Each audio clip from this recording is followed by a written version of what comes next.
Everybody, this is Greg Ryder. I want to say thank you for joining us today. We started right on time and we are just here rocking and rolling. I want to ask you guys to open up that question box and give me your name and where you're calling from, what part of the country, what part of the world you're calling from. Let me know that you can hear me okay. I see that the lines are filling up. There's a number of people here. And so just let me know where you are calling from. I think it will tell me your name. That is if you can hear me. If you can't hear me, then this is not going to work. Can you hear me? Oh, there we go. Kathy from Denver. Jay from Ponchatoula. How do you say that? That's a tough one. Ponchatoula, Louisiana. Hey, Patty from Chicago. Tono from Napa Valley. Jeff Barnes. Oh, I'm gonna make old Jeff. I gotta make Jeff. Hold on a sec, Jeff. I'm gonna make you an organizer. There we go. Make organizers. You can come in and help us. Boom. There we go. Lucky me. Robert Gardner, Letta, Jane Gardner from Arkansas. Very cool. I did pronounce it right. Cool. All right. Well, we're going to get going here in about 1 minute. Just want to say thank you guys for joining us. This is kind of cool. I always got to give at least 1 or 2 minutes for people to show up late. So we did have a lot of people register for this webinar and this masterclass with training. But just to recap with everybody, I started and founded Angel Investors Network in 1997. And we were the very first organized angel investment group on the internet in 1997, and we've been there ever since. And I was way ahead of my time because it didn't really work in the early days, but now it is working because of Shark Tank and the Profit and the West Texas Investor Club. Everyone understands what we do. We've been expanding our investment criteria, and what we do is a group and as a club. We actually have a club called the Mastermind Investment Club of nothing but high net worth accredited investors that get together 3 times a year and invest in opportunities. And we are growing, and most of you know that my main focus and vision these days is celebrity lifestyle brands. And because of me moving and pivoting out of the day-to-day operations of Angel Investors Network, we are making an announcement today that Corbin Cowan, who's on with us tonight, he's going to be doing tonight's masterclass. He is assuming the role of president of Angel Investors Network. We also have Jeff Barnes, who's also joining the team as our chief marketing officer and our head entrepreneur coach. He actually coaches businesses and entrepreneurs, and he's really amazing in what he does. And so I'm going to welcome those guys in just a few minutes, but it is fantastic for me because we got some really, really competent guys that understand this business, understand the market, understand what's going on. And Corbin, in his own right, he's done a lot of investing himself, done a lot of investments in buying and selling businesses. And we're really, really expanding as part of our mission and vision outside of quote unquote the angel investing arena. And we're doing everything from real estate investing to royalty investing to purchase order financing to debt, promissory notes.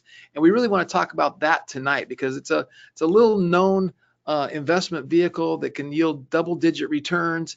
And really, like I said in my email to everybody, you know, if you really want to build wealth, if you really want to help get your financial freedom, you must put your free cash to work for you. It must be making money while you sleep, and you must be put it to work for you. So we're really anxious to share with you some of these strategies and tactics. And if you have an interest, we will get you into a little pipeline and allow you to apply to look at some of these opportunities that we have that come to us. First, we want to kind of lay out the strategies and tactics behind that. So with that all being said, there's my 2 minutes of rant just to give those latecomers a chance to get here. Corbin Cowan, are you there with me? Can you hear me okay? I'm here. Can you hear me? I can hear you. How about you, Jeff Barnes? Are you online? Can you hear us okay? I sure can. There we go. Okay, the team is on. All right, well, here's what I'm going to do. I'm going to pass it off to Corbin, and he's going to kind of lead in this thing. But I've asked Corbin if it was okay if I interrupt him or if Jeff interrupts him, and we kind of bat this back and forth because some of this language and some of this terminology is very familiar to me and to Jeff, but it might not be to you. So I'm going to be looking at the questions as we go, and if during this, if anything kind of stumps you or you're not clear, let me know. And then because I'm a very opinionated guy, as you all know, I will lend my opinion as we go through here and try to add some points that I think are significant. And we'll have Jeff could do the same if that's okay with you, Corbin. Sounds great. Not too many interruptions, but okay, Corbin, take it away. All right. Well, I'm glad you said that, because, this really is intended to be kind of an interactive experience. As you know, Greg, most of the time I speak from stages and I get a lot of audience interaction. And so that doesn't always translate to the internet very well. But I'm going to be asking some questions throughout this, and it really helps the presentation go a lot better if we're getting some audience feedback and you're actually answering those questions. So don't be afraid to type into the chat bar or into the question box.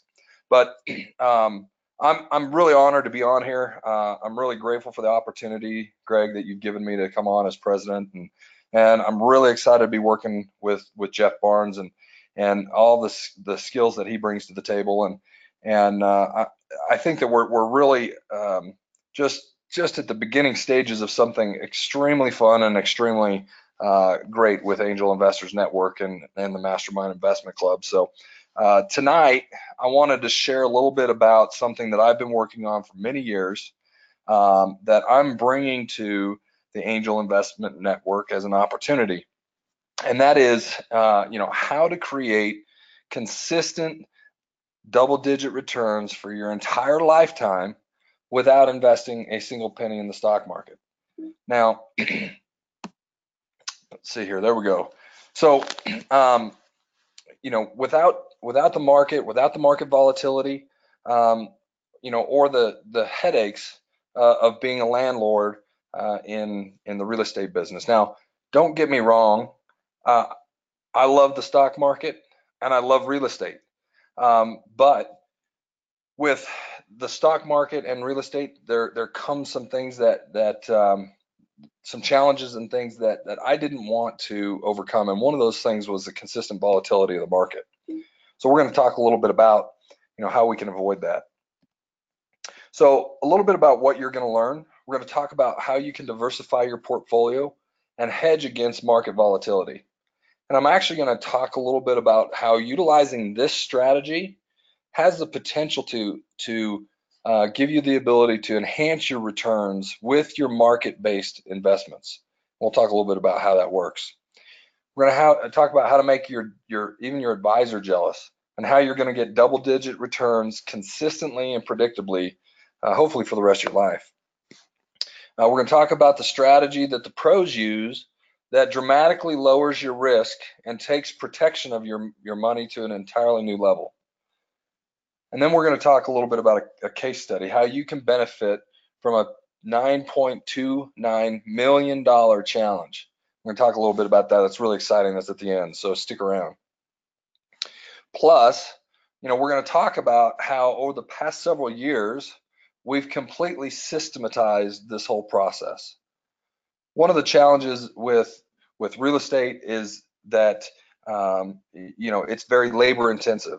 Well, this is not, if you're doing this by yourself, it can be labor intensive too, but we've systematized the process to the point where it's literally plug and play. We've taken all the questions out of it. So let's talk a little bit about some of the big problems that I see going on right now.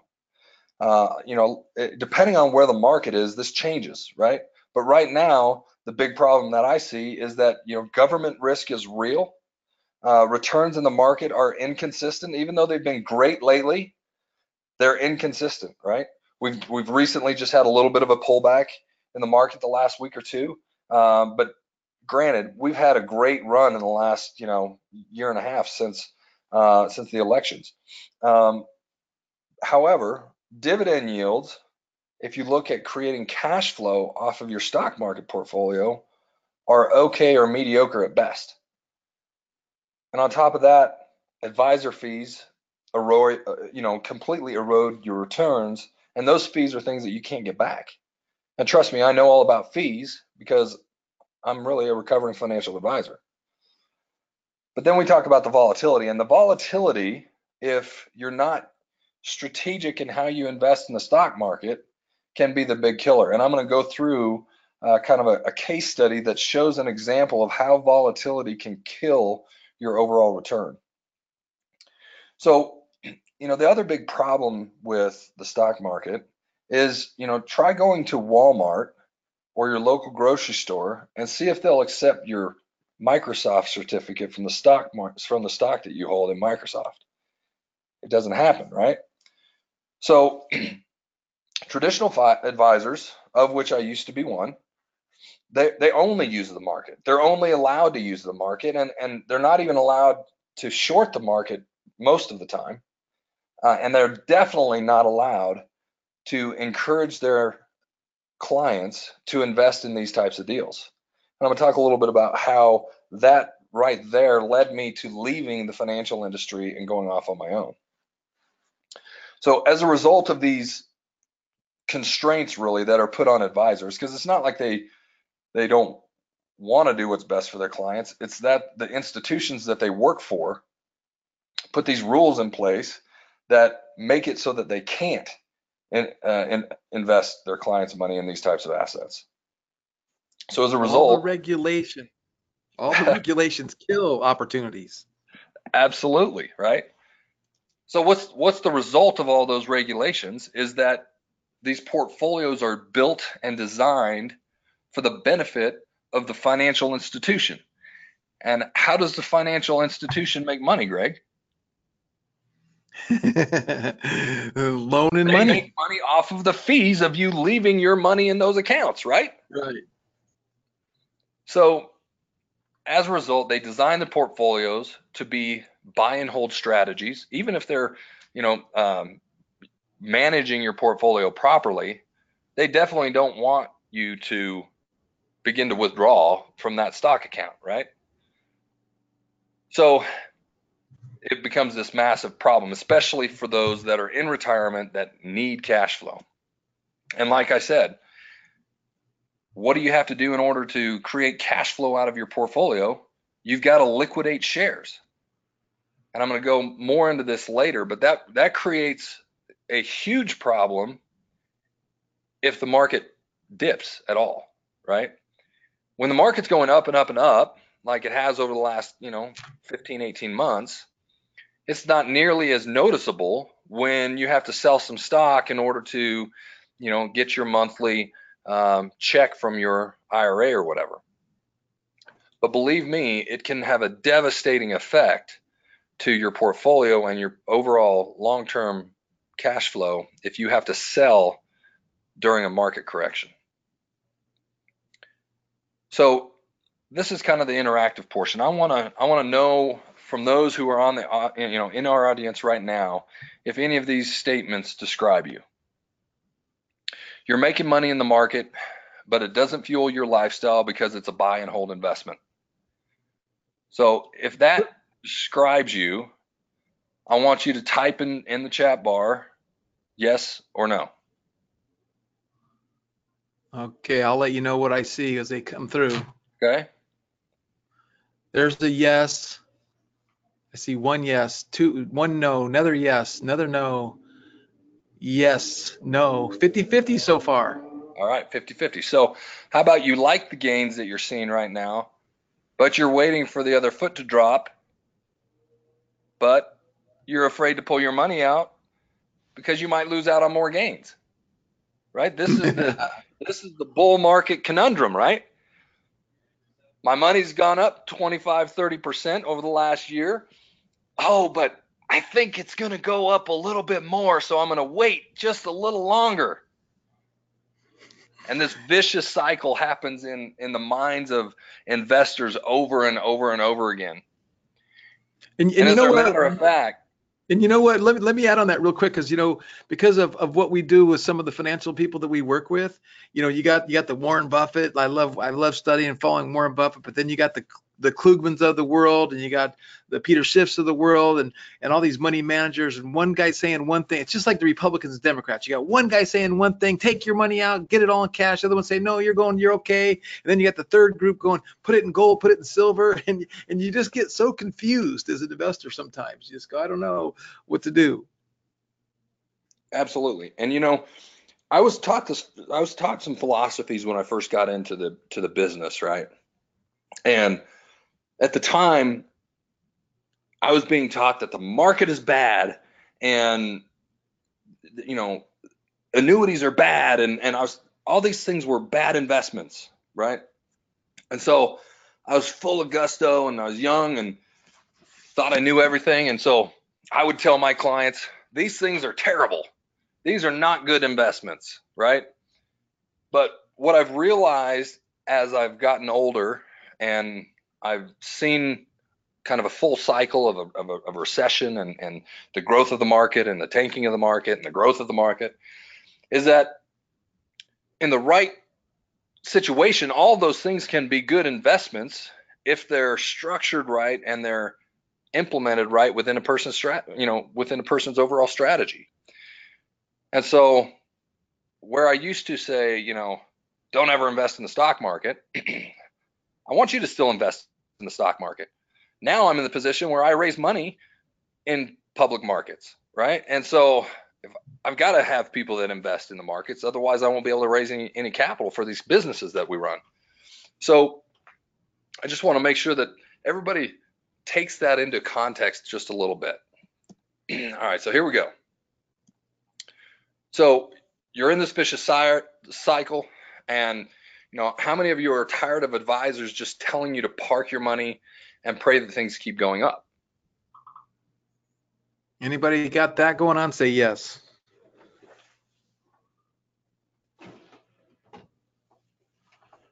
Definitely I see a few no's.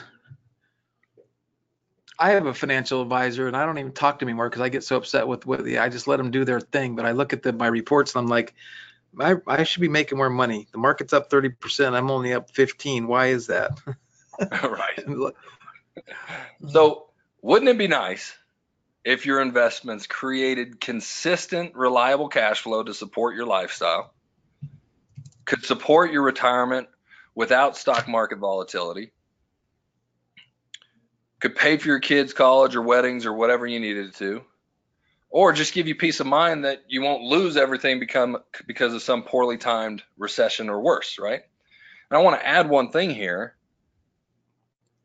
Wouldn't it be nice if this strategy, if you happen to be a market person and you like the market, wouldn't it be nice if it gave you additional tools to maximize the returns of the market and to minimize what happens in the market during a correction? I'm going to talk in deep detail about that later. So let me ask another question. Who's going to a wage slave job just to make money because you don't have any real investments that allow your money to work for you? Or you don't have enough put into a retirement account that's producing cash flow to the point where if you lost your job, whether you like it or not, would support you and your lifestyle. Hey, let's ask a quick question here. If you are self-employed and you run your own business or you work for yourself, put a 1 in the box. If you actually go to work for somebody else, put a 2 in the box. Let's see the difference between self-employed and working for somebody else. 1 1 1 1 1 2 2 2 1 2 1 2 1 1 1.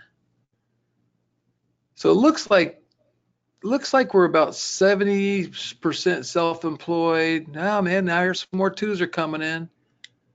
Maybe 50-50. Okay.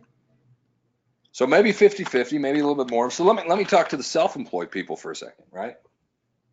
How many of you are so busy in your business that you don't have time to really maximize the returns of your portfolio or go out there and search for real estate properties or check your stock portfolio every day? How many are in that situation? How many of you business That's owners me. are there? That's definitely me. you, Greg. Hey, you didn't have to put so much emphasis on definitely. Well, Corbin, I want to add something else in there. This is Jeff. If wouldn't it be nice if you could actually someday turn your business over to somebody else and rely on those investments that you've been building instead of wondering what you're going to do with your business for the rest of your life. You know, there are a lot of folks in that situation that have to remain self-employed because they haven't built up the asset there, and they also don't have the investments either. Because like Greg said, they don't have time to focus on that. Right. And so many of us either love our jobs or love what we do, me being one of them. But I don't want to have to stay anywhere. I don't want that paycheck or that income to control my decision-making process. And I see so many business owners right now that are really ready to hand it over to somebody else or give it to the kids or sell it or whatever, but they're just scared that they can't generate enough income with what they sell it for to support them for the rest of their life.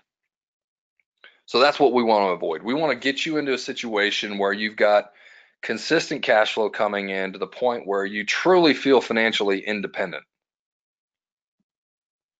So why should you listen to me? I want to give you a little bit of background. I consider myself to be a recovering financial advisor. Was trained in all the traditional methods, but at the same time, I've always been an entrepreneur. And so I went to one of those free real estate seminars, you know, the ones that are free to get in, but not free to get out. You've been to some of those, right, Greg? So I muted myself, but yeah, I've been to a number of those. so I went to one of those and I got all fired up about buying real estate. So I went out and I found a deal, put a contract on this little house, went out, I found the buyer, had the buyer. I was going to make $10,000 on the property in just like 30 days, but I was dead broke, right? Just starting out. So I needed somebody to give me $10,000 for the earnest money to secure the deal. And I went to my sales manager at the time and said, hey, I got this great deal. I'm going to make 10 grand on it in 30 days. I got to get 10 grand for this earnest money deposit to lock up the contract. And can you help me structure this deal so that I can sell it to one of my clients? And guess what he said to me? He said, well, I wouldn't know how to structure the deal in the first place, first of all. Second of all, because you work for us and we're not going to make any money on the deal, you can't do the deal. And I'm like, you've got to be kidding me. So that was kind of the beginning of the end for me in the traditional financial advisory world. It took me about a year, but I eventually went off and became an independent and joined a small boutique private equity firm.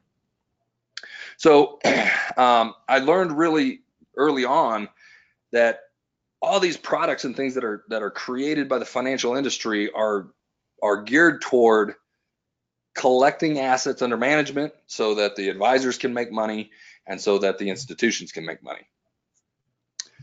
So I went off and I joined the boutique private equity firm, raised some money, started an oil company. I was CEO of an oil and gas exploration company at the age of 29. I thought I was going to be the next T. Boone Pickens. And I wrote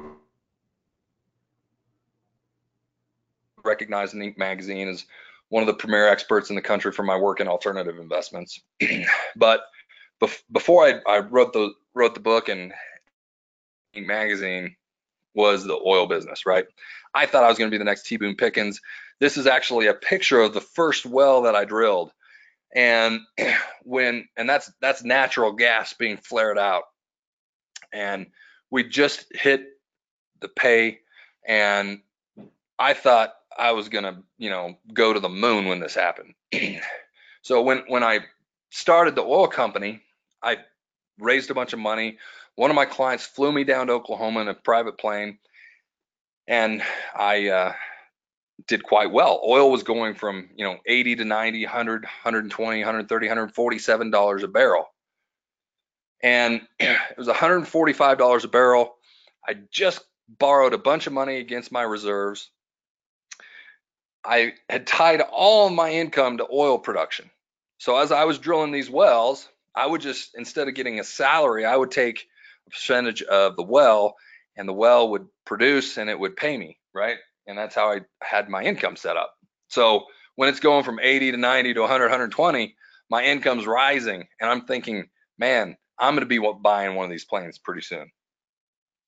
And then oil went from $147. I just borrowed a bunch of money against my reserves, drilled a bunch of wells. Things were going great. And 60 days later, it was at $35.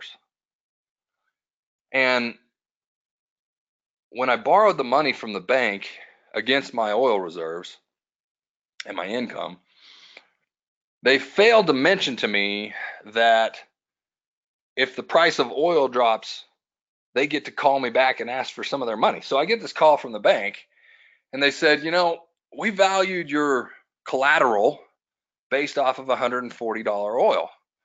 Well, it's 35. So we need 70% of the money that we just lent you back. That was a pretty devastating phone call. So I arrived in the private plane. I left the oil business in a 1993 Buick that I borrowed from my wife's grandfather. I lost everything. It was devastating, right? So what did I learn from that, right? I learned that I didn't want to put my family in that situation again. And I learned that if I was going to start over, I had to create assets that produce cash flow in a way that I didn't put my entire life's fortune at risk on any one single asset.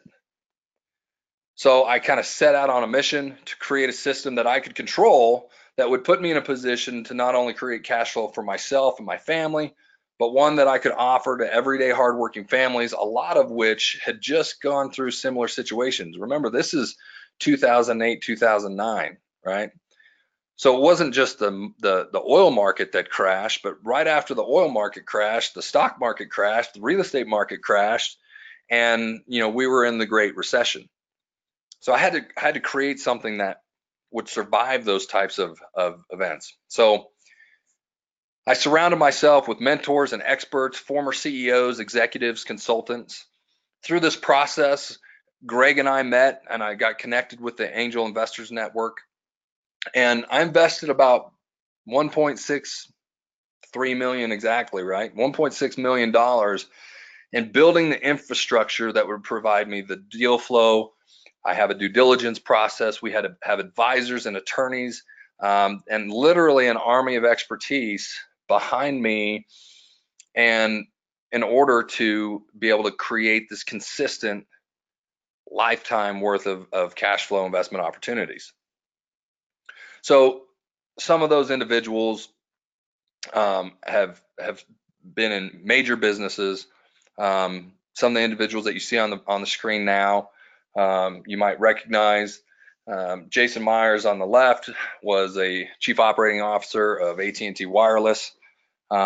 Took Singular Wireless from 40 locations to 400 locations.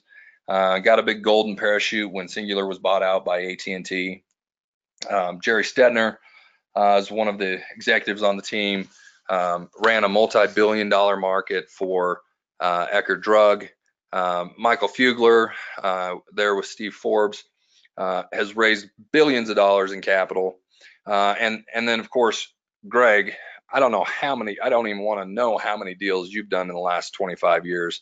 But Greg's raised a tremendous amount of money and has got an incredible opportunity with celebrity lifestyle brands that together we want to bring to everybody that we can to help participate in that. So we're definitely excited about the team that we've put together.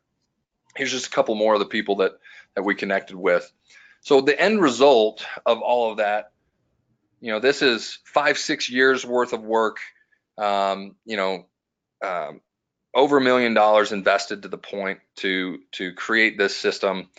And we're now at a point where we have a systematic approach to creating consistent returns up to 24% per year, or more sometimes, with systems and processes that big time professional firms use that help dramatically reduce the amount of risk that is traditional with this type of investing. So this is not options or gold as Greg talked about. And, Greg kind of killed the punchline a little bit. So I'll just ask you, if you don't remember what Greg said in the very front of the webinar. Let me jump in here for a second, Corbin. So I kind of want to add to this. I tried to add a slide because you're already going. It didn't take the slide, but I put the picture up of us, me and Kevin Harrington, Michael Fugler, and Steve Forbes, and I want to tell a quick little story because I should have done this at the beginning about why I formed Angel Investors Network, what it is, what it's all about. But here's where it kind of fits right in with what Corbin's talking about. When I was born to a real wealthy family, my dad got me into investing when I was 19. My dad made millions and millions of dollars every year investing. And when I got my stockbroker's license, when I was managing my dad's money, he just would call me up and go, buy this, sell that, buy this, sell that. And we seemed like we made money on everything. And I remember going to him one day, I was 21 years old. I'm like, dude, why is it like everything you tell me to buy, we make money on, and you tell me to sell, we get out at the right time?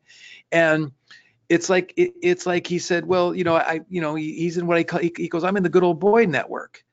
And this is that network where the rich get richer, right? So it's like, it's not what you know, it's who you know. And even more important is who knows you, right? But it's like when they share deals with you and they share opportunities with you, my dad was probably worth $15 million back in 1981. My uncle was worth 10 times that. And they did a lot of investing together. My dad made a lot, but my uncle made 10 times more. And I remember going to my dad and go, what's going on with Uncle Darren? Why is he worth 10 times more? He goes, oh, he's in a different good old boy network because he went to Harvard. And it's the people that he was doing deals with that my dad wasn't invited in on those deals. I'm like, well, just because, I can't Darren invite you in, Uncle Darren? He goes, nope. There's like these little clubs, right? You got to be invited in.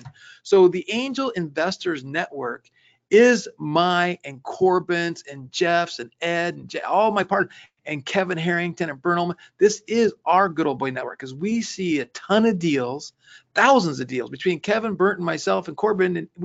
And Jeff, we see probably 3,000 deals a year. So we know what a good deal looks like. We know what a good opportunity looks like. And this is our good old boy network. And so with me introducing everybody from my T-Rex community, from the Angel Investors Network community, from everybody that's on our list, I want to invite you guys in to participate. And if nothing else, to take a peek in and learn and follow what we're saying, what we're doing, because really the real key to financial freedom is putting your money to work for you and making these kind of returns to generate cash flow. So I just wanted to kind of add that, and I'll pass it back to you. Absolutely. So how many people typed in yes that they want to see what the investment is, Greg? Probably none, because you already told them what the investment is. It's PO financing or accounts receivable financing, right? So, for those of you that aren't familiar with this world, right, which until I kind of stumbled across this, I had no idea that this even existed. I was stuck in the stock and bond and all that kind of stuff, and then got into the world of entrepreneurship. And when you start looking at different ways to grow your business, you figure these things out. But so when the small business is growing, it can run into situations where it's really healthy and it's profitable, but it's still constrained with capital.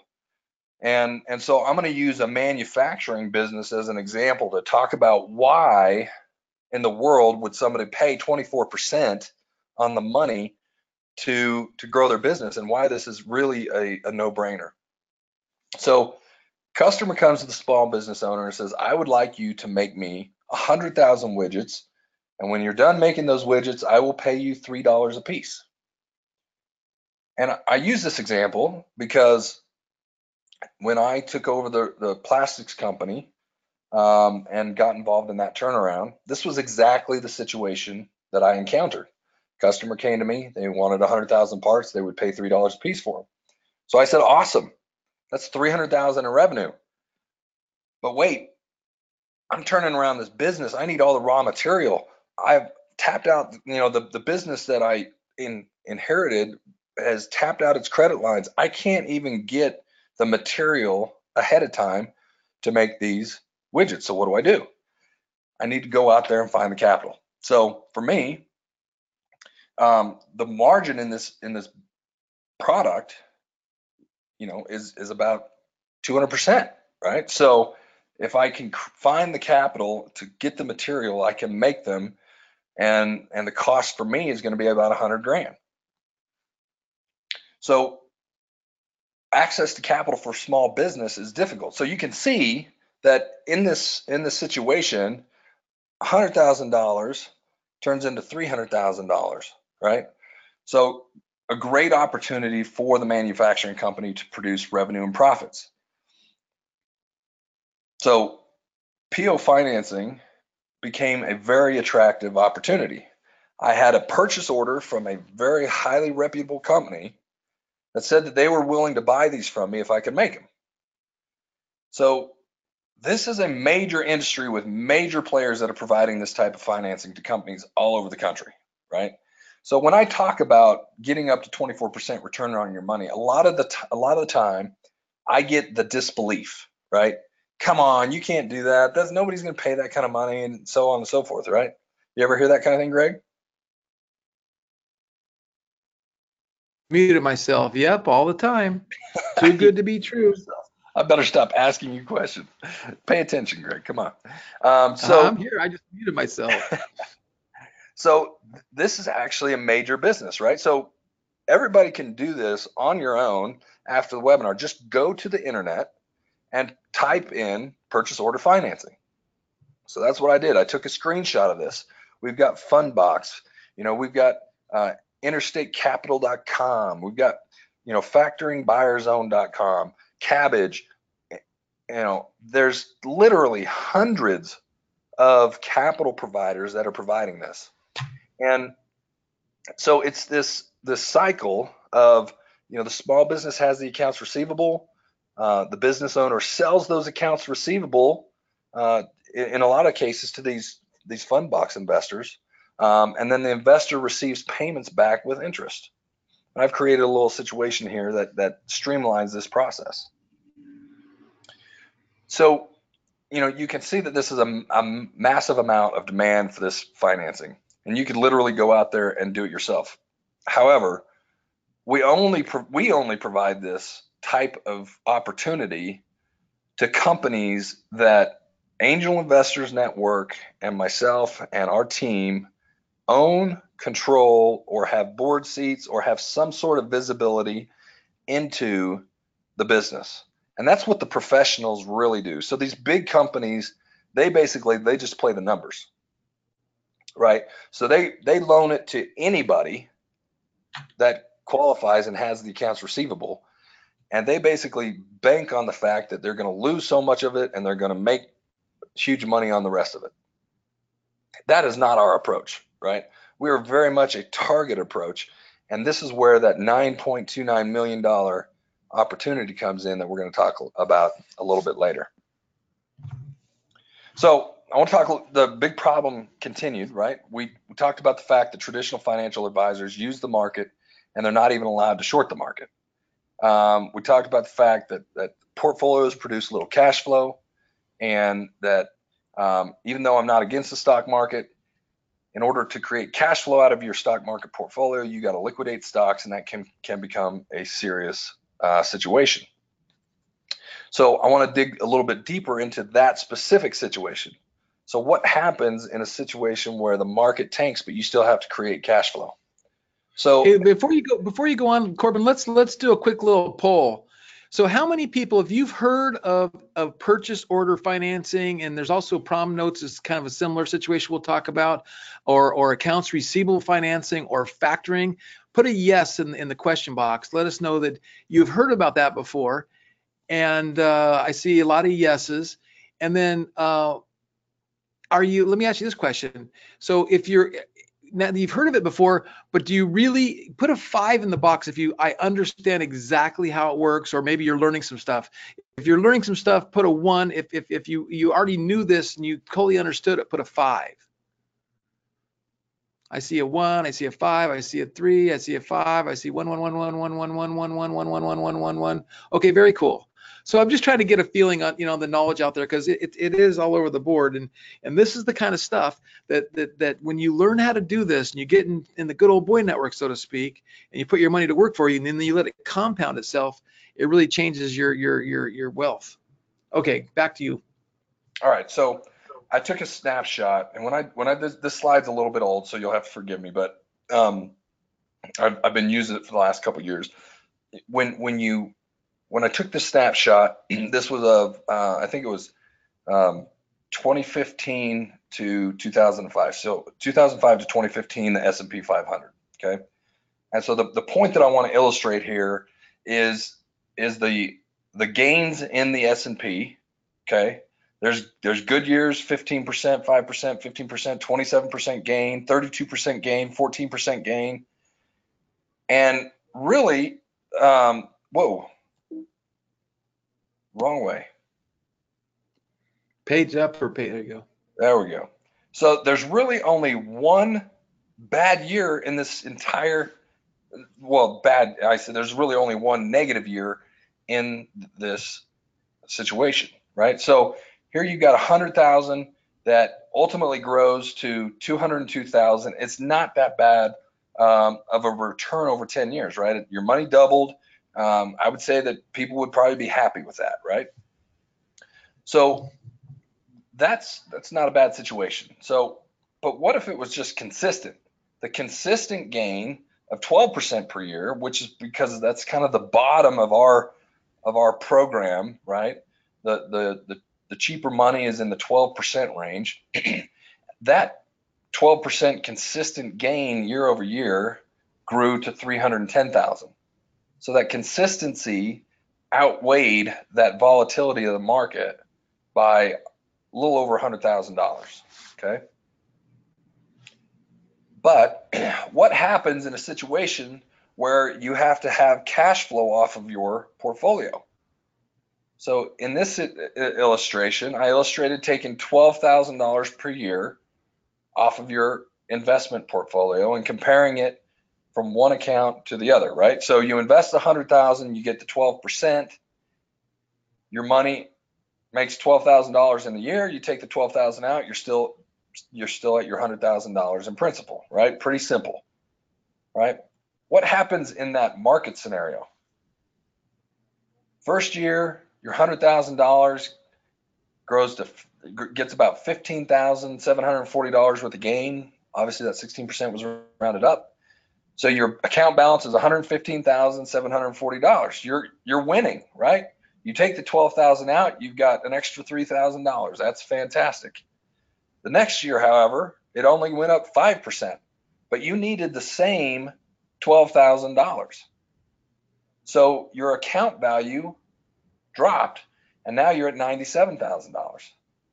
But this is the devastating effect. The negative 37% year, right? So that year, you lost 36,000 in your portfolio.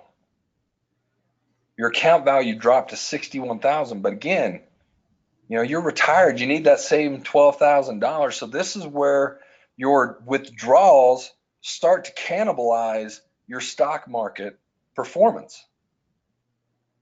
Because now you've only got $49,000 in your account, but it bounces back to 27%, right? So now we're having a great year, 27%, yay. But we've cannibalized our account by having to withdraw cash out of it. So the question is the illustration shows that if you continue to do this year after year, after year 10, your $100,000 portfolio has now only got $5,492 in it. People say, oh, well, that's a dramatic example. That's not a dramatic example. That is a market-based example over the last 10 years, right? So it gets even worse when you add the last couple of years on, because although they've been great, you were at $5,492. You had no money left because you had to take the rest of that out in 2016. 2017 is when it started to go up. You lost all your money, right? You'd spent all of your money out of your stock portfolio. So the question is, do you want to be person A or person B? Person A sticks to the traditional market-driven strategy, starts with this $100,000 and ends up with $5,492. Person B gets the private access to our system, starts with the $100,000 and ends up with $100,000. Kind of a rhetorical question, right? You know, of course you want to be person B. But the bigger part of that is, you know, what was the cost to not having that consistent cash flow? The first 10 years, it was 94,000, but you got to continue on living. So the second 10 years, it was 114,000. So the total cost over 20 years, because you didn't have a system of cash flow in place, was $209,000 on a $100,000 investment. That is huge, right? So what's even bigger than that is that if you would have broken this up, right, and had the consistent cash flow that you took your cash flow out of, right, and your stock market segregated, you can ride out those dips, right? So this is how I kind of justify the statement that having this system in place that is producing you consistent monthly cash flow will give you the opportunity to potentially double your returns in the market, because it allows you to not have to dip into your stock market portfolio in a year where the market drops. Does that make sense, Greg? Yeah, no, it makes complete sense to me. And you know, and depending on the size of your net worth, you know, it's you could even have both going on if you want to keep some money in the stock market. I mean, I got money in the stock market, but I love doing these private equity plays, and I like doing the high risk, high return plays as well, because one deal there, you make a 30x return on, you can turn 100,000 into 3 million, changes everything. So it's kind of a little balanced approach and a balanced thing. And if you need cash flow and you want your principal to stay good, you can do these type of things. And then a lot of times we're also adding on stock kickers, warrant kickers, and different things like that to increase potential upside with some of the companies we're working with. Absolutely. And that's where I say I'm not against the stock market, right? I just want you to be able to manage your portfolio in the stock market the way that we do, to where you never have to sell a stock in a down year.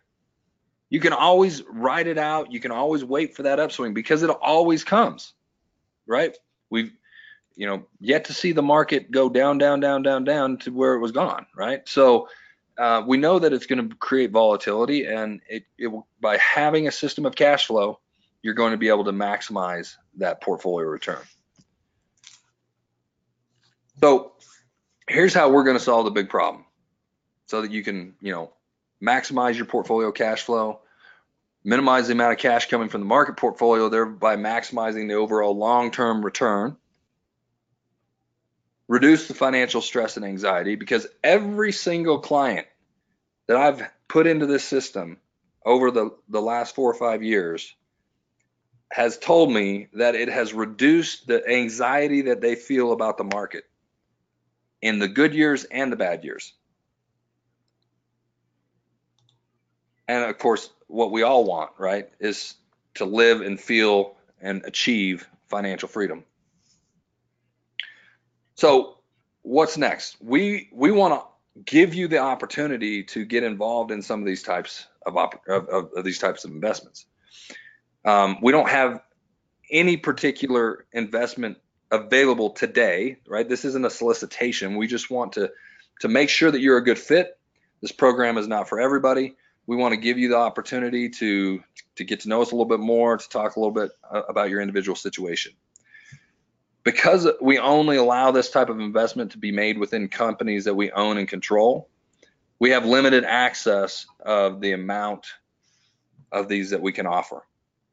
Typically, people invest $25,000 to $50,000 to start, but you know, I've had investors invest as little as $5,000 or $10,000. And because I started with nothing, I continue to allow smaller investors into some of these transactions, because I started small. I had to start small. So I eliminate that whole deal where you have to invest 100K or 200K into any of our deals. Well, and anybody who's spent any time with me, and that's one of the reasons that Corbin and I really resonate, and why he's the new president of Angel Investors Network, is I've always wanted a little guy. So I was born to this wealthy family. I traveled around with my mom, went to 5 grade schools, 3 junior highs, 3 high schools, multiple stepdads, and I see what my dad was doing, and I'm like, I always wanted to give the small investor the opportunity to get these different situations. That's why I started what Angel Investors Network was, to allow the small investor to get in and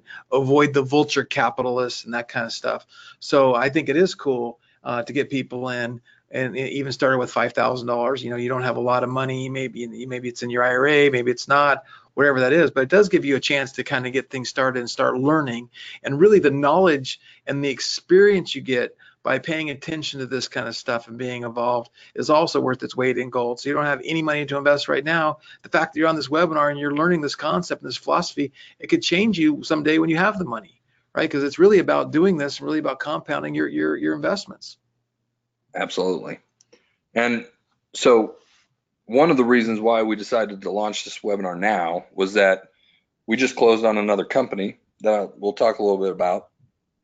And so in our portfolio, we've got a little bit more room for this type of investing. And so we're going to open it up to some new members and new investors. So that brings us to our $9.29 million case study. As we talked about, Angel Investors Network receives thousands of deals every year, and sometimes a gold mine hits our desk. This is one of the companies that came to us and their current purchase orders that we have the ability to utilize purchase order financing with. So you might recognize a few of the names on this list. We've got Ann Taylor, $1.2 million purchase order. Dillard's, a $500,000 purchase order. Heidi Klein, $2.8 million purchase order. Nordstrom Rack, $72,000. Ross, $700,000. So all of these add up to $9.2 million worth of purchase orders. So this particular, actually, why don't I turn this over to you for a second, Greg, and talk a little bit about how this came to pass, how Burnt Ullman fits into all this, why this particular business owner reached out to you, because this is really your baby. Yeah, so there's these 2 ladies and a husband, and they have this business where they have a manufacturing plant in Madagascar, and they take women off the streets and out of prostitution, out of this community, and they teach them a 6-month program to teach them how to weave straw and to crochet. And they make straw hats, straw bags. They make little baby hats and beanies and footies and stuff like that. And they create a great product. And those of you who know me from the e-commerce world know that I always say nothing sells product better than great product. And so they had a few retailers and did really well last year. And now the retailers are starting to, this person was working over here and now is working over here. And now they're starting to get together. So they came to us and they said, look, we are booking these purchase orders like crazy and we need help. And the reason they need help is because they're growing so fast that if they don't get a handle on their cash flow analysis, their supply side management, and some of the things like that, they might implode. And they have 3,000 women. So they have the plenty of women in capacity to manufacture and produce the goods, but they didn't understand all the supply side management and the cash flow needs. So a lot of these purchase orders, like the Heidi Klein, that thing delivers January, February, March, April next year. So that's a lot of product that needs to be created. So you have to put out the hard costs, the goods, the salaries to build it. And then when you deliver it first quarter of next year, you get paid. So they came to Burnt Ullman because they knew who Burnt Ullman was. And Burnt gets these kind of deals all the time. And Burnt negotiated a deal to where we would acquire 60% of the company and we would take over control, right? So we're taking over control, all the books, the checking account, and everything related to the financial situation of this company so these girls can grow. And they figured they would rather have 40% of something that's really going to grow with the competent people helping them manage the money and the cash flow. And by the way, it's about a 20 to 8% profit margin on that 9.2 million. So it's a very profitable business. But they also have no e-commerce footprint or digital footprint. So they came to us, one, to help them with their cash flow and to help them manage the money and make sure that they don't implode. And of course, this is Bernt's done $6 billion worth of deals, so he understands this stuff amazingly well, and help them with the digital e-commerce footprint. So it's just an amazing deal, and it was just one of those situations to where now we can take this and we can offer a 12% return and maybe some warrant kickers and do some things like that and help get people in this game of PO financing and double-digit returns. Fantastic. And this is not going to be a unique situation. I completely turned around the plastic company based off of this strategy. I used purchase order and accounts receivable financing to continue to drive revenue growth for the business to the point where I no longer needed it. I could then go out and get traditional financing and lower my investment costs. And what happened during that process is I got a whole bunch of really good relationships and made a whole bunch of investors a lot of money. So when it came time for us to take a big jump and acquire more equipment and take the business to the next level, we were able to bring in some of those investors that lent us money to invest as equity partners into the company that they helped turn around. So it's this great cycle of business growth and investor returns that has been created with this process, and we're really excited to potentially share it with some of you. So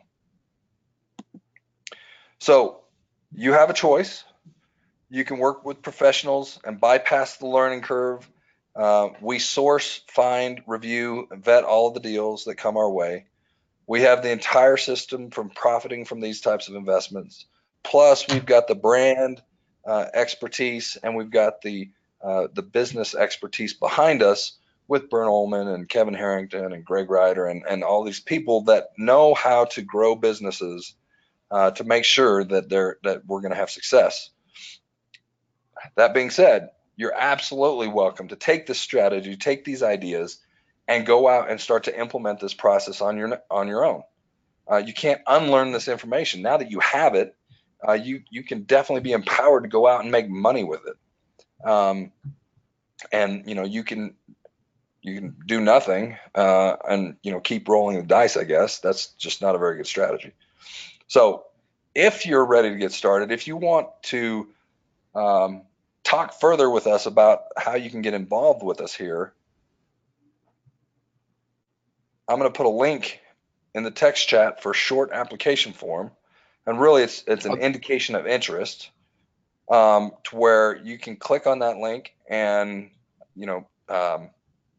fill out the form, and I'll probably personally reach out to you, and we'll go over your application. We'll talk about the different opportunities that we have and decide whether or not this is a good fit for you.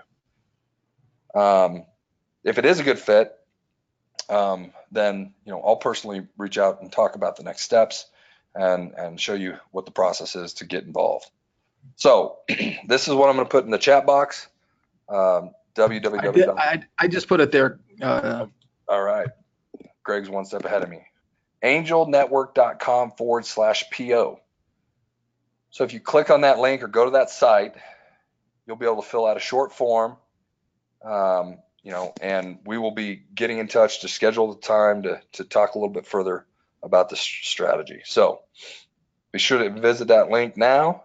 And I want to open it up for any questions that we might have. So while we're waiting for you guys to type in your question, let me kind of make another couple comments too. So I also refer to this type of financing as prom note financing. Prom being short for promissory note, because really what you're doing a lot of these times too is you're getting a note where they're promising to pay secured by that purchase order or secured by, it might not even be a purchase order. Maybe it's just a prom note secured by some assets, or, it's like, why is there a bank on every corner? Like, I don't know where you guys live, but I office in downtown Escondido, a little itty bitty tiny town. And within 7 blocks of my offices, there's 9 banks. 9 banks. Why do you think that is? 9 different banks for itty bitty little town, because loaning money is very, very profitable. So this is just another way for you to be a bank and to be the banker and to make these different kinds of returns. So one of the questions that came in is what are the risks?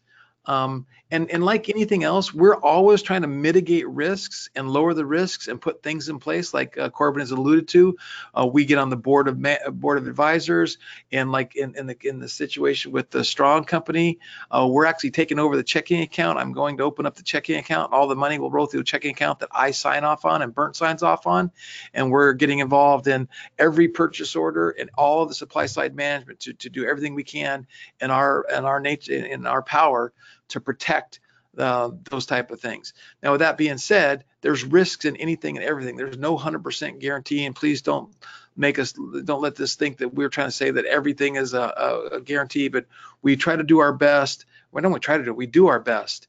I don't know if you want to answer that a different way, but what would you say when somebody says, what are the risks, Corbin? So, I mean, you talked a little bit about how we mitigate the risk, but one of the risks is that when you're doing the purchase order financing, and you leverage that purchase order, that the vendor on the other end doesn't end up fulfilling their promise, right? So you want to make sure that when you are underwriting these loans, that the vendor is qualified on the other end.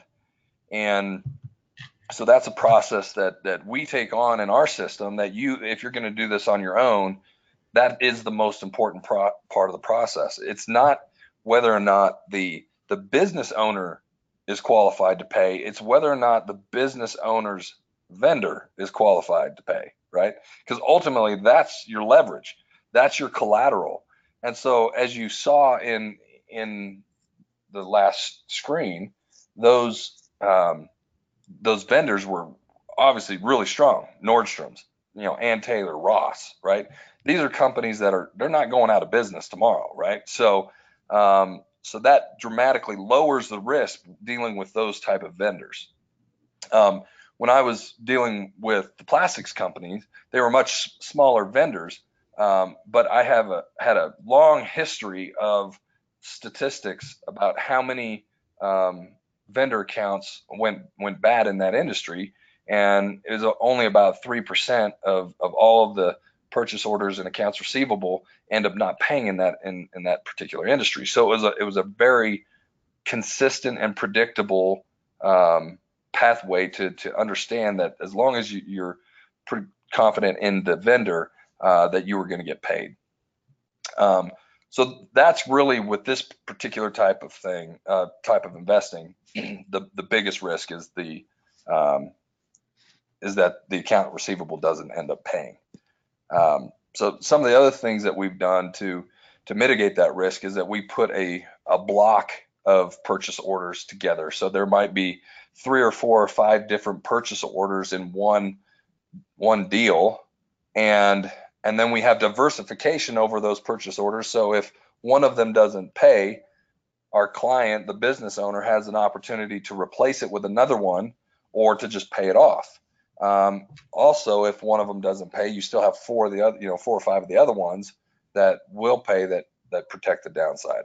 So again, we don't have time tonight to go into all of the different ways that we mitigate the risk, but we do a lot of things to help make sure that the investment is secured, and secured is not the same as guaranteed, right?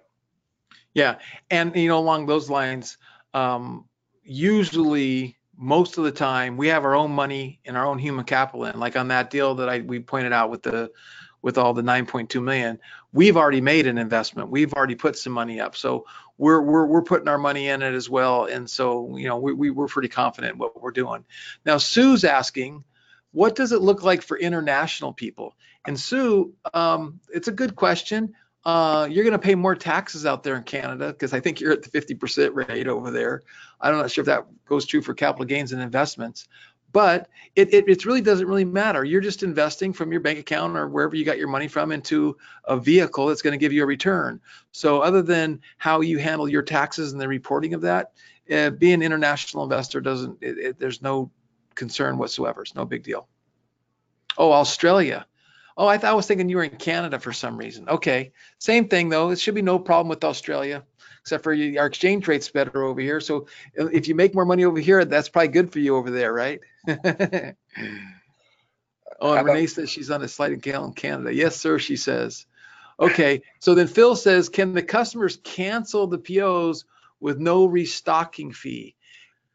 That all depends on the purchase order. So it all depends on who you're working with and what the purchase order is and who you're kind of working with and the timing of it all. And typically that doesn't happen if you're dealing with, a reputable company. So when you're doing PO financing, a lot of times too, like again, I'll go to the fashion world. When you're looking at a Heidi Klein and an Ann Taylor and a Macy's and a Nordstrom's, there's these different tools that the bankers use where you can find out how are they A rated, B rated, C rated. You can see what their ratings are, and it's also based on their annual revenues and their debt to income ratio. And there's tools you can get to kind of rate how valuable or how safe a particular PO is. And again, the fashion industry, especially when it's seasonal, and like with Macy's, this is a straw hat. The Macy's, this is an exclusive provider to Macy's for straw product. So, coming into the summertime and coming into the spring and straw's so hot, they want the product because it makes them money, right? And they're buying these things for like $7 and $9 and $10 and selling it for $120. It's incredible. So it really kind of depends on who you're working with there, but there is always a chance that you can do that. But if your money is backed by whatever those goods are, there's a really good chance those goods can be sold to somebody else. And what's really cool about us and what we're doing, Celebrity Lifestyle Brands and our e-commerce fulfillment center and Printech and the thousands of customers we have, if it's a B2C product, if we get stuck with it because Macy's didn't come through on their PO, we can blow that through our own e-commerce channels and liquidate the stuff. So we're always looking for vertical integration in our risk mitigation as well.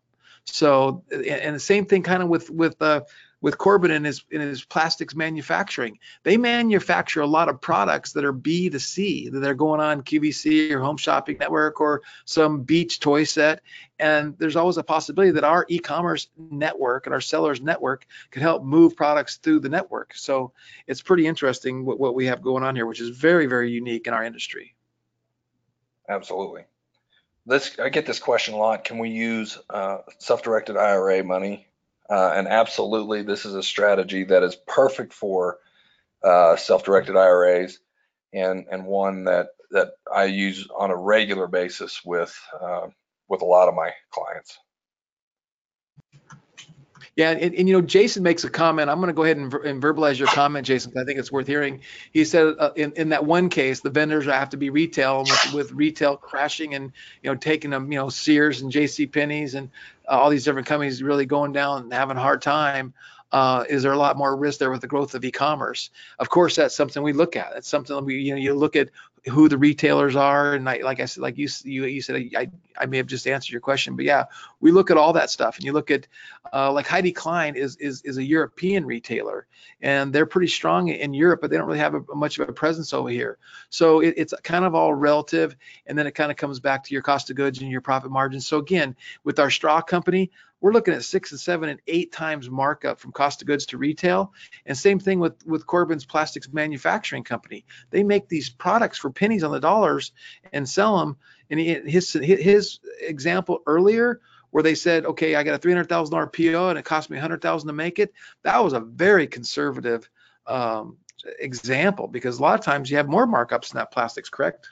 Oh, yeah, absolutely. I mean, I've got a product right now that costs about 8 cents to make, and we sell it for $8. So it's there's just some great opportunities there. And the other thing, going back to traditional VC and private equity investing and promissory notes and convertible debt, we do a lot of convertible debt type deals, and you get double-digit returns, and you get stock kickers, and you get conversion triggers to where you can convert into stock if it makes sense. And that's how all the big boys do it. Like all the big VC firms, private equity firms, hedge funds, that's what they do, right? They loan money and they collateralize that money as a corporate obligation, and maybe it's collateralized by some assets, some intellectual property, an IP, some trademarks, some patents, whatever, and then they want to get that stock leverage, that stock upside, and that's all the kind of things that we do. So with Angel Investors Network, we really do a lot of different unique investment vehicles like that. So it really is exciting. So again, if you guys want to apply, if it's something you want to have a personal one-on-one conversation with Corbin and possibly myself or Jeff or one of us, mostly be Corbin probably, go ahead, click on that link, angelnetwork.com/PO, fill out the form. There's no obligation. You don't have to do anything, but we really want people that are serious. And we know that this isn't for everybody. We want to say thank you for tuning in this long and listening in. We have literally 90% of the people that started on this call are still on the call. So that's fantastic. We appreciate you. Okay, I see a couple more questions. Can we make incremental? Yeah, I just want to let you know, Greg, we are getting folks signed up right now. So Kathleen, Marcine, thank you very much for your interest, and we'll definitely be reaching out to you. Absolutely. Cool. So, no, and Jason's going, can we make incremental investments, or is this just one lump sum? Well, that's a good question. I mean, I'm not sure exactly what you mean by incremental investments, but let's say you want to put 5,000 in this deal and 5,000 another deal and 5,000 another deal, you could do that, or maybe you could put 5,000. I guess it just depends on each different deal. Yeah, just go ahead and fill out the form and we can talk about that.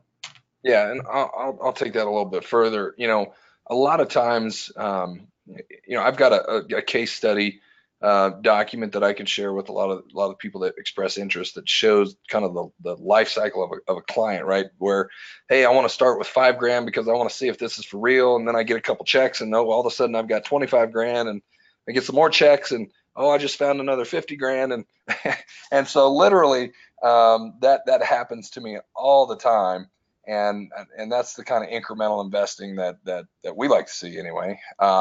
And it's definitely possible. So, well, and again, we want to get you more information. You can do that. And Renee's asking, is each deal separate and with the final end date? Yes, each deal is separate. They each have a final end date. There's always some exit date for something to happen. And let me ask you guys this question real quick. If you're listening to this and you're here, and you're going, yeah, I like this, and this is cool, and you haven't filled out the form yet, give us some indication why. This is the first time we've done this webinar, and literally Corbin just joined us as president within the last month, and Jeff just joined us within the last month. So we're going to be doing this more and trying to get more exposure, because we want to just kind of keep expanding our own network and our own good old boy network. But if you're not doing it, just type in why. Like, give me some indications of why this doesn't work for you. Is it that you don't have the money to invest? Is it you feel just give us some thoughts on what you're thinking of why you wouldn't do this before you go, and then we can call it a day here in a few minutes. I think we've got through all the questions. So last call for questions, and then let us know why you wouldn't do this. I appreciate that. Appreciate the feedback.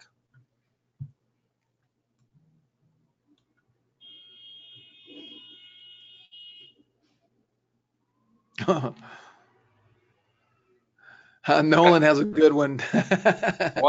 Somebody says, I'll do it after the call. I'm on my iPad. That's fair enough. I like this one. I would need to convince my wife. That's awesome. You know what? Hey, and along those lines, I'm a big believer that you want to have your spouse in agreement with you with what you're doing, right? So we more than happy to, we're going to have this webinar as a replay, so you can have her watch it and talk about it and look at stuff. You just don't really need to, you don't need to jump until you feel 100% comfortable. We do not want anybody with investments. There is no pushy, there's no over the edge, there's no sense of urgency. I mean, some deals come and go, but there's no pushy stuff in this business. It's not where we're in there. Okay, so I see, sounds interesting. I'll fill out the form later. I don't have the capital right now.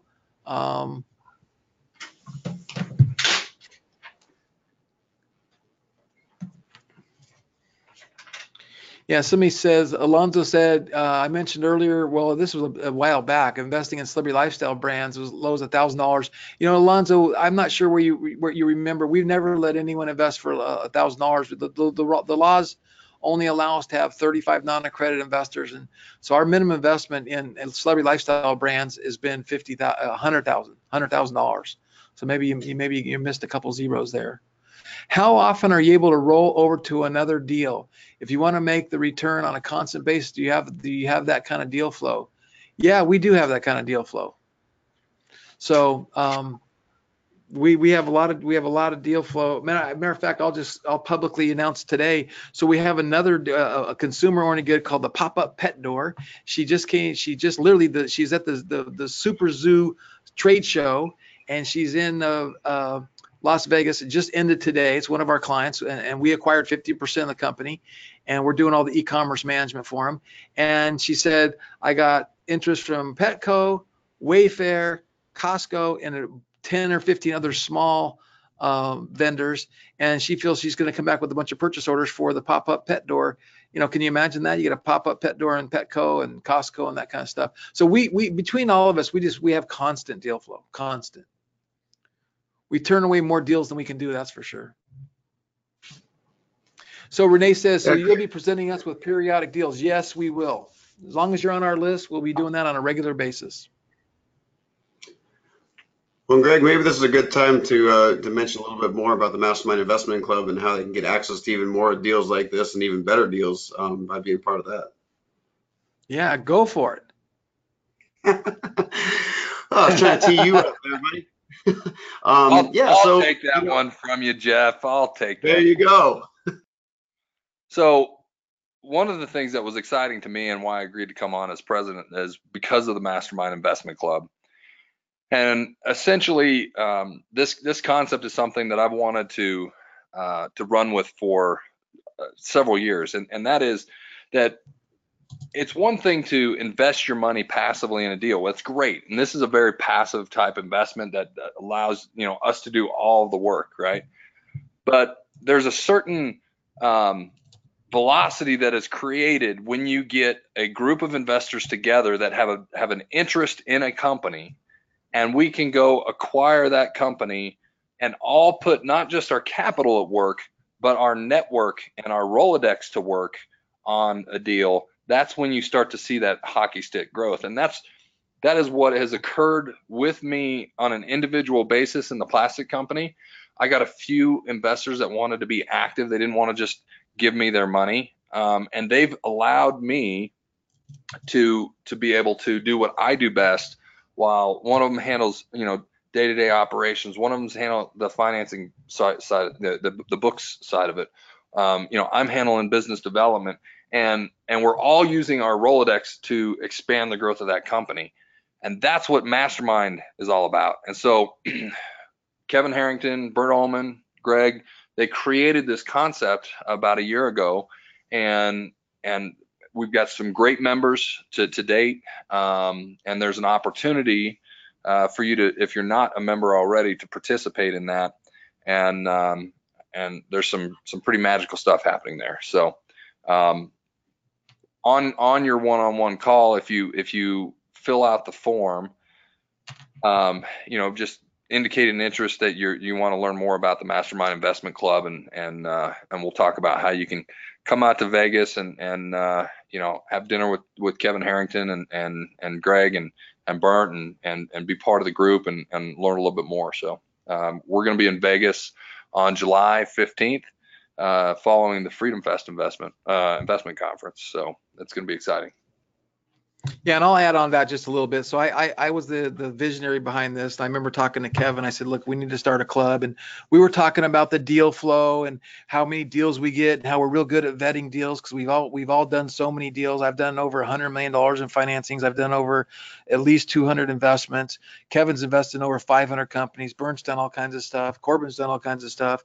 And then we were talking about the Rolodex and, how we use our Rolodex to accelerate growth, decrease risk. And we talked about structure, how we know how to structure deals, which is critical. And then Kevin goes, hey, that's the DVRS method of investing. He's always about those acronyms. So we have the DVRS method of investing, We have the amazing deal flow, and any investor will tell you what makes your return really, really good is having great deal flow. And then we know how to vet deals and look at deals. Then we have our Rolodex between Kevin Harrington, who was original shark on Shark Tank, done over $5 billion in revenues. Bert Ullman, amazing Rolodex, over $6 billion in revenues. I'm not even in comparison to those guys, but we do have an amazing Rolodex. We know how to leverage and put our Rolodex to work. We know how to structure deals, whether that's a royalty, a convertible debt, a Series A, a Series B, a preferred stock, common stock, prom notes, purchase order financings. We know how to do all this stuff. So it's really, really a cool club. And there is an investment to join the club of $5,000 a year, and it's probably going to go up to $10,000 a year someday soon. And you get to go to us and hang out with us in a room, and we strategize, we invest together, we look at deals together, we do all kinds of cool stuff. It's just a blast. So, and right now Kent's asking how many members. We have about 45 members, and we expect that to go to a couple hundred in the next 3 or 4 months.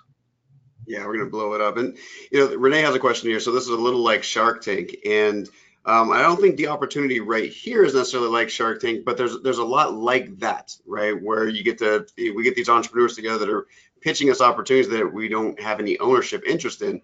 This one's a little bit different than the one that Corbin was talking about, where the companies are already under some sort of ownership with Greg and Bernd and the team there. But we're doing, like Corbin said, we're going to be in Vegas next month, and part of what we're out there for is a thing called Pitch Tank, which is a Shark Tank style event sponsored by Angel Investor Network. And so that's part of the beauty of being part of Mastermind Investment Club, part of being on this list, part of being part of Angel Investors Network, where you get an opportunity to start seeing these really cool deals coming our way. And we've been receiving on average 40 to 100 different applications per day over the last several weeks for people who want to get in front of our network of investors. And so we do all the due diligence and the vetting, and then you guys get to see the end result.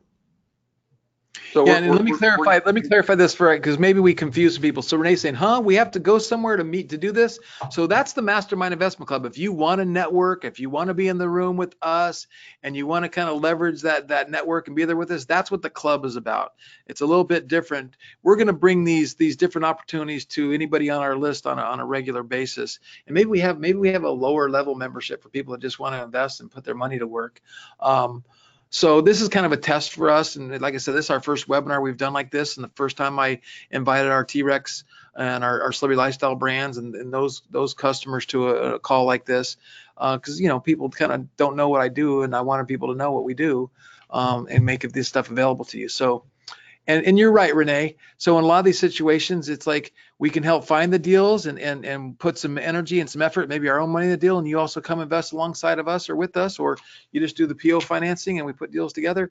The more people we have in our network, the more entrepreneurs we can help grow their business. So again, if you know me, I'm a big capitalist. I'm a big free enterprise guy. I love the free enterprise. I love the dream of the entrepreneur building his own business. I've been helping and financing and growing entrepreneurs' businesses my whole adult life. I got my nickname as the entrepreneur's best friend.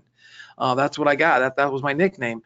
And because I help them with their financing, their money, their corporate structure, their corporate governance, their business plans, their financial projections, their marketing, their digital marketing. I mean, we really can help people from A to Z. And that's what's kind of cool about us. And Jeff is in that same boat, and so is Corbin. We know how to help people grow and scale their business. So it helps protect our investments when we make them. All right. With that being said, I'm also big on being punctual. So we're bumping up on an hour and a half. I want to respect everybody's time here. Definitely looking forward to meeting everybody. One quick question that came in relevant to this, Corbin, just real quick before you sign off, is Jason asked the question, and maybe we did glaze over it.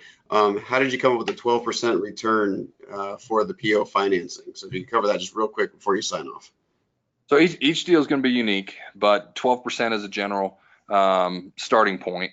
And so it depends on the quality of the vendor and a variety of different factors.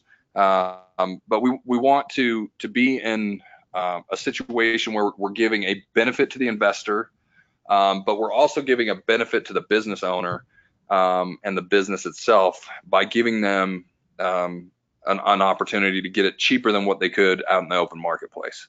So we kind of meet there in the middle and negotiate that deal with the business owner before we take it out to market, so to speak. So that's all part of the underwriting process.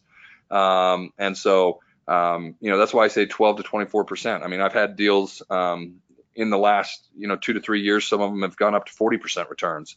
And so it just depends on what the money is being used for, and all that's handled in the underwriting process. So definitely a lot more that we can talk about on an individual basis. Again, go to angelnetwork.com/PO, and let's get on the phone where we can answer all those individual questions and get you roped into the program. Yep, I appreciate that. So let's do this. Let's wrap it up. I want to say thank you, everybody, for joining us.